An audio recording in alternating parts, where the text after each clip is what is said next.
ఆ రోజు ఫైట్ చేసి ఉంటే నీ వెనకాల మొత్తం ఉద్యమంలో తిరిగిన మొత్తం చదువుకున్న విద్యార్థులే కదా.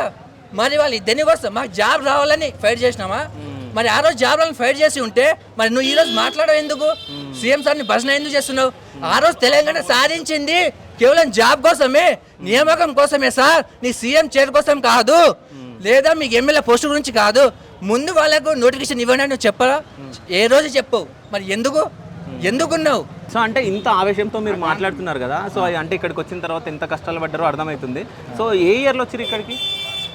మేము లాక్డౌన్ తర్వాతనే వచ్చినా సార్ ఇక్కడికి. ఓకే. లాక్డౌన్ వచ్చిన తర్వాత ఎలాంటి నోటిఫికేషన్ లేదు. నిజం చెప్తున్నా అంటే నేనే కాదు, ఇక్కడ ఉన్న అశోక్ నగర్ కావచ్చు, దిల్సుఖ్ నగర్ కావచ్చు, క్యాంపస్ విద్యార్థులు కావచ్చు, నిజం చెప్తున్న వాళ్ళకు ఉన్న మనీతో రెంట్ కట్టుకోవడమో లేక హాస్టల్ ఫీజు కట్టుకోవడం తప్ప 3 పూటలు ఏ రోజు తినలేరు సార్. ఇప్పుడు వరకు కూడా ఎవరైనా అన్నదానం పెడుతున్నా కానీ లేదా 5 రూపాయలు మిల్స్ పెడుతున్నా కానీ అది డైలీ 5 రూపాయలు మిల్స్ తప్ప కడుపు నిండా ఏ రోజు తినలేరు. ఇక్కడ ఉన్న ఏ విద్యార్థి మిత్రులు తినలేరు సార్ ఇప్పుడు వరకు. ఎందుకంటే జాబ్ వస్తేనే ఒక అమ్మ నాన్నను బాగా చూసుకోవచ్చు, ఒక ఫ్యామిలీని గడ్డపైకి తీసుకురావచ్చు. ఎక్కడో ఒక చీకటి గదిలో నుంచి ఒక అడవి ప్రాంతాల నుంచి ఇక్కడ బయటకు వచ్చాము మేము మాకు జాబ్ వస్తే మా తాండలో కావచ్చు, మా గ్రామంలో కావచ్చు, ఫలానా అబ్బాయి ఫలానా అమ్మాయి జాబ్ వచ్చిందని ఇంకో 10 మంది ఇటు వస్తారు, బయటకు వచ్చి చదువుకుంటారు, అక్షరత పెరుగుతుంది, సమాజంలో ఒక పేరు ఉంటుంది అని మాకు ఆశలు తప్పుతా. ఈ జాబ్ వస్తేనే మాకు ఏదో కోట్ల ఆస్తులు వస్తాయని కాదు.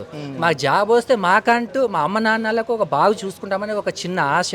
దాంతోనే ఈ తెలంగాణ వచ్చింది కదా. తెలంగాణలో ఏదైతే మన ఉమ్మడి ఆంధ్రప్రదేశ్లో నోటిఫికేషన్ రాలేదు కదా, తెలంగాణ వచ్చినప్పుడు భారీ ఎత్తున నోటిఫికేషన్ వస్తుందని ఒక చిన్న ఆశతో వచ్చినాం. గత ప్రభుత్వం అలాగే మోసం చేసింది. ఆ మోసం చేస్తే కాంగ్రెస్ ప్రభుత్వము, దేశంలో ఎక్కడ కాంగ్రెస్ ప్రభుత్వం సరిగా లేదు, కానీ తెలంగాణలో కూడా 10 సంవత్సరాల నుంచి లేదు. అంతేందుకు వాళ్ళ దగ్గర ఎమ్మెల్యేలు కూడా వాళ్ళ కార్యకర్తలు కూడా లేదు. మొత్తం బీఆర్ఎస్ పార్టీకి అటు పార్టీకి జంప్ అయి ఉన్నారు. చివరి క్షణంలో కూడా వాళ్ళ అక్కడ ఉన్న కాంగ్రెస్ పార్టీలో బీఆర్ఎస్ పార్టీకి జంప్ అయ్యారు. కానీ మీ సైడ్ నిలబడింది ఎవరు? మీ సైడ్ నిలబడింది మేము. ఎందుకు నిలబడినా కేవలం నియామకాల కోసం కాదు.